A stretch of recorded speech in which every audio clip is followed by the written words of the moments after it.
Hello everybody, and welcome to episode 3 of DTDcember Season 2. For those of you who didn't watch my previous videos, this is a series in which I'll be counting down my top 24 greatest missions in Grand Theft Auto. If you want to know more about how this is going to work, check out my introductory video where I explain this whole thing. And if you haven't yet, make sure to watch my previous episodes to see which missions have already made my list. Also, feel free to watch last year's DTDcember where I counted down my top 12 GTA villains of all time. Alright, no more plugging, let's get on with the video.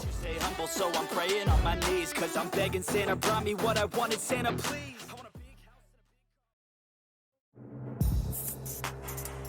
Much like how we closed out last week with my favorite heist of the 3D era, we're starting out this week with one of my favorite HD era heists, 3-Leaf Clover from GTA 4. In a game that I've already somewhat criticized for its rather formulaic mission structure of go here, kill these people, get paid, profit, this is a mission that stands out in GTA 4's story for how chaotic, emotional, fun, and memorable it genuinely is. When we enter this mission's opening cutscene, we meet the remaining McCreary brothers we've yet to be introduced to, Derek and Gerald, and get a pretty good taste of the latter brother's personality with how he criticizes his family, as well as his values with how he threatens us if we hurt that family. If you've watched my past videos talking about GTA 4, you'll know just how much I love the McCrearys, Gerald and Packy specifically, so watching the brothers interact here always brings me joy. However, this joy is counteracted pretty fast when we hear the pain in Packy's voice in the wake of Michael's death. Shit! Michael! Saint fucking Michael! Remember, this is Liberty City. You're not allowed to remain happy. Anyway, after this shit hits the fan and we put a swift end to Gay Tony's ballad before it can begin, we take the bank's cash and brute force our way through the streets of Liberty City against its finest until a helicopter forces us into the subway. From here, we advance through our firefight against Noose until we make our way onto the tracks and do a little subway surfing. Then once we're in the clear, we make our way back up to the surface and head back home to enjoy our quarter mil. 3-Leaf Clover has always been one of my favorite missions in any Grand Theft Auto game, and it's one of the only missions that made me wish that the base game of GTA 4 had the same replay system that the Ballad of Gay Tony went on to implement, since I thought this heist was just so goddamn fun, mostly due to his lengthy shootout and overall chaotic feeling. But in the years since I first played it, it's also become one of the first missions that I'll think of when I look back at this great story, not just because of his level of fun, but also because of the emotions that I vicariously feel through Packy when he's hanging out with his brother, or when he's mourning the death of his friend. Plus, the fact that this mission overlaps with the beginning of Gay Tony makes it all the more iconic, so for all these reasons, 3-Leaf Clover is going to kick off the top 10 of my favorite GTA missions of all time. Now let's go find out which mission is number 9.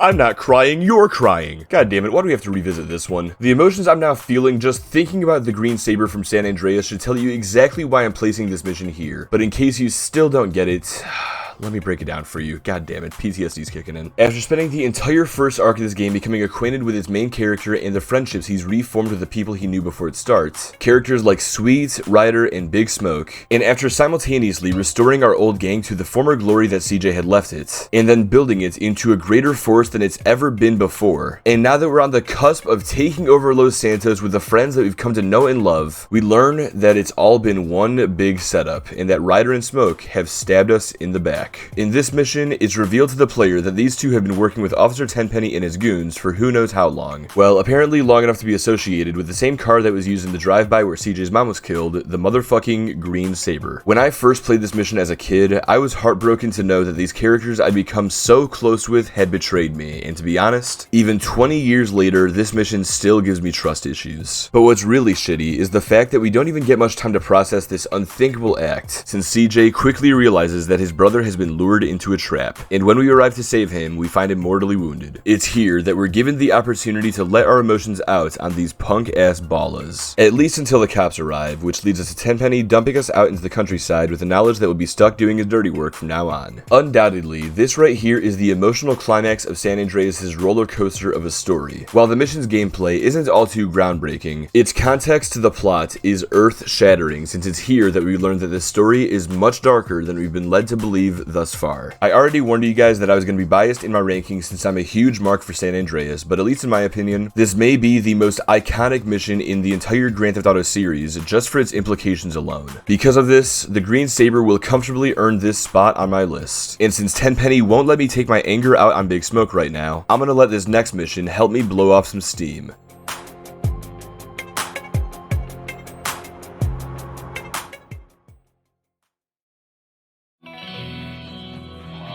Alright, this is my last heist for a while, I promise, but can you blame me for wanting to talk about this one? GTA 5's The Polito Score is the 4th heist in the game, but it's the first mission that lets you feel like the absolute tank every protagonist in this series was always meant to be. Don't believe me? Then take on one of these actual tanks in this mission and see for yourself. This one starts off with a typical argument between Trevor and Michael until Franklin steps in to ask his mommy and daddy to please stop fighting, which leads to Lester chiming in a way that I've always thought was hilarious. Hello, Franklin. What's up? But once we're out of the cutscene and on our way to the bank, we get a bit of backstory from our whole crew, in which Michael mentions a job that he pulled outside of Manhunt's Carcer City, and if we have Packy McCreary along for this ride, he'll retell GTA 4's 3-leaf clover from his perspective, which I've always thought was an awesome detail. Anyway, when we get to the actual heist itself, it starts off pretty typical with our crew taking hostages and taking the cash, but it's after the cops arrive that the magic truly begins, and this cop's reaction tells the whole story. Sweet mother shit.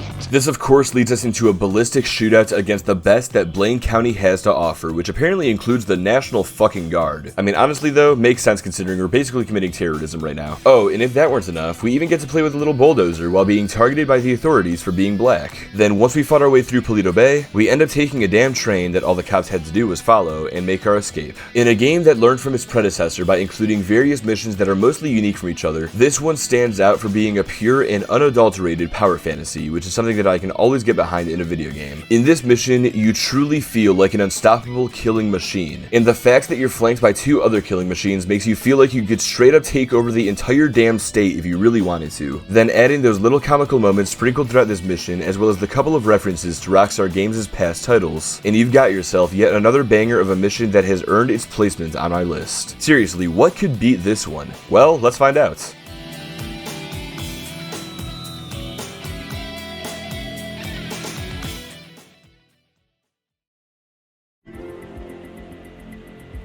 Never before had a Grand Theft Auto physically included a real-life celebrity, and outside of GTA Online, never has it again since the inclusion of Phil Collins in Vice City Stories. Throughout the second half of the game, Vic Vance is tasked with protecting Phil on multiple occasions against the hitmen that his manager is indebted to, and it all culminates in the iconic mission In the Air Tonight. The beginning of this mission sees us help Rennie escape Vice City before he's killed, but once that business is dealt with, we make our way to the stadium to protect Phil one more time during his big concert. Then when we arrive, we find that those hitmen are on the lighting rigs trying to cut it down to crush him, which leads to us going up there and beating the shit out of them, all while Phil Collins performs In the Air Tonight down below. As we continue fending off the hitmen, our gameplay is occasionally interrupted by the cutscene of his performance, which is just awesome to watch and listen along to as we play. Finally, once the concert is over, we get a cool interaction between our protagonist and the Rockstar where he offers us a job to replace his piss-poor manager. And just to top everything off, if you didn't get enough of his performance, you can go back afterwards and rewatch the whole thing without having to fight any goons. In terms of actual fun gameplay, this is a rare Vice City Stories mission that misses that mark. But that doesn't matter because in terms of novelty and iconism, it's up there in the upper echelon of all missions within the Grand Theft Auto series. Hell, it's gotta be up there in the moments within the video game world in general. After all, what other game, and don't mention Fortnite, has featured a full-on concert with a real megastar like this? All in all, this is undeniably one of the coolest missions in the franchise that brings me nothing but joy and warmth whenever I think about it. So now let's move on to a mission that brings nothing but pain and dread.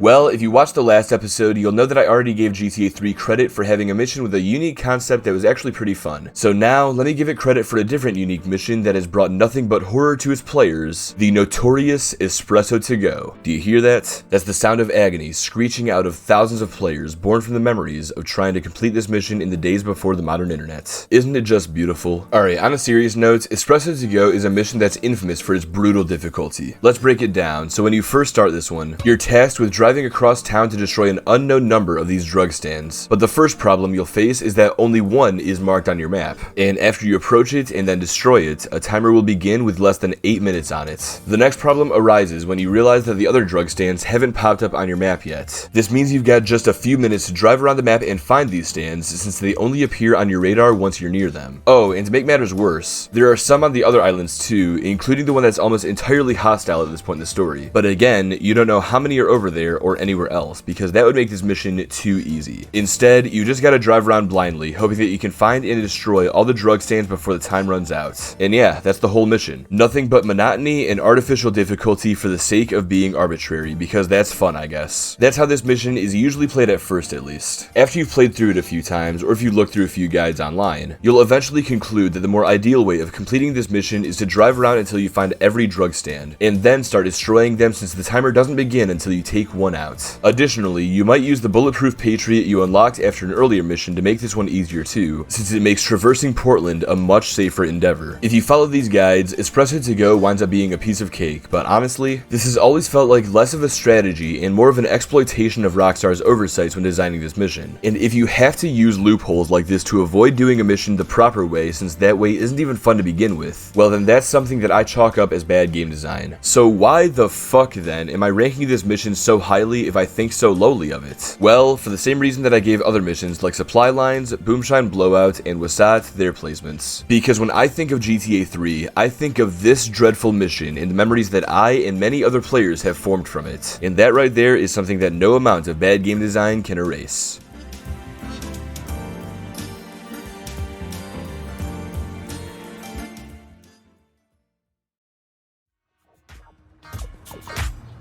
The amount of memories I have of flying the jetpack around in San Andreas is something that I'll treasure forever. When I was a kid, I used to use this cheat code all the time to get wherever I needed to go if driving there wasn't optimal. But when I discovered that there was a whole mission that unlocks the jetpack, I was blown away.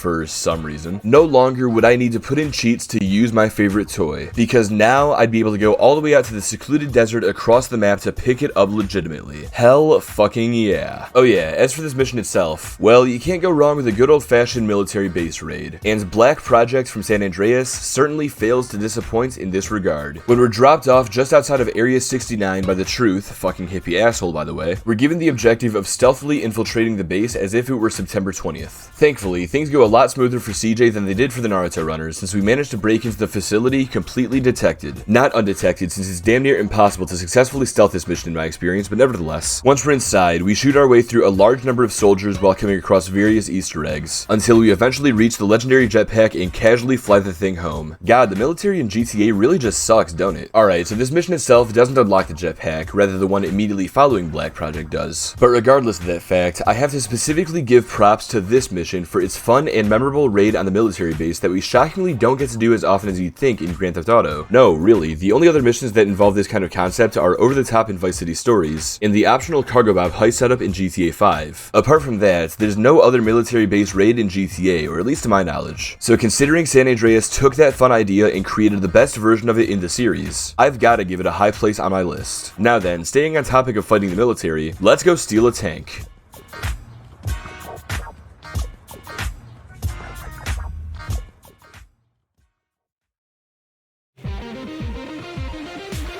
I feel kind of bad for the lack of the Ballad of Gay Tony representation so far, but I'd like to think that I'm making up for it by letting Caught With Your Pants Down close out episode 3. To be completely honest, I think all of Yusuf Amir's missions deserve a mention for how fun and outlandish they are with the things that they make us do. But for as awesome as they all are, this mission stands out above them just for Yusuf's moments in the opening cutscene. As soon as we start this mission, we're treated to Yusuf's iconic rendition of hang on a second. Is that still considered a slur? I feel like I probably shouldn't be saying it like that. Yeah, whatever. We're treated to Yusuf's iconic rendition of Arab Money. Yeah, see, that doesn't sound right.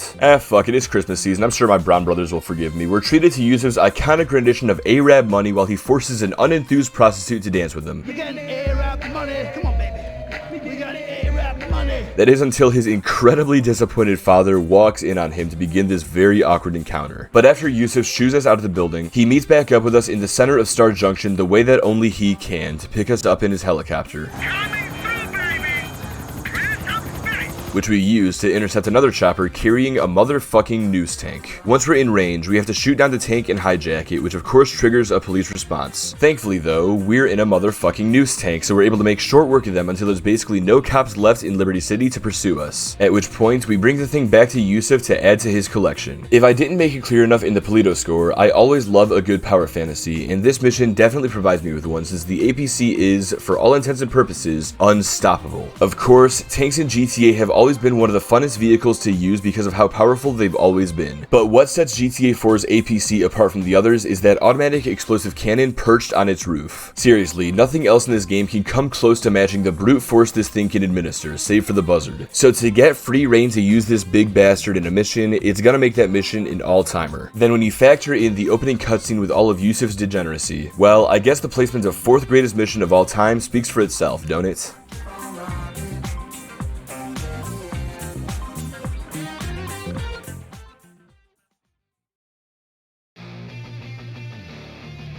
Now then, that concludes episode 3 of DTDcember Season 2, which means it's time that I pass things over to you. What do you think of my list so far? Do you agree with my entries, or do you feel that other missions should be placed here instead? And what other missions do you think I'll place as my top 3 next week? Tell me in the comments below, and while you're there, be sure to like this video if you've enjoyed it, or if you aren't liking what you're seeing, leave a like anyway, or else Yusuf Amir is gonna roll up to your crib with no pants and steal your house with a sky crane, all while blasting Arab money through your neighborhood. And if you want to be really nice, feel free to hit that subscribe button too, so that you'll be notified when I drop my top 3 entries for DTDcember on Christmas Eve. Oh, and make sure to share this video with some friends. Christmas is the season of giving after all, and I'm sure your pals would love it if you gave them the link to this video. Lastly, and it's rare that I plug this, but if you're trying to win this year's $100 giveaway, then be sure to join my Discord server linked in the description and on my channel so that you can participate. Or just join to stay up to date on whatever I've got going on. Alright, that's the last of my plugging. Thank you everyone for watching, and I'll see you all again on Christmas Eve for the season finale of DTDcember. Until then, this is your boy Doug the Dog 6, and I'm signing off. Have a great week, everybody.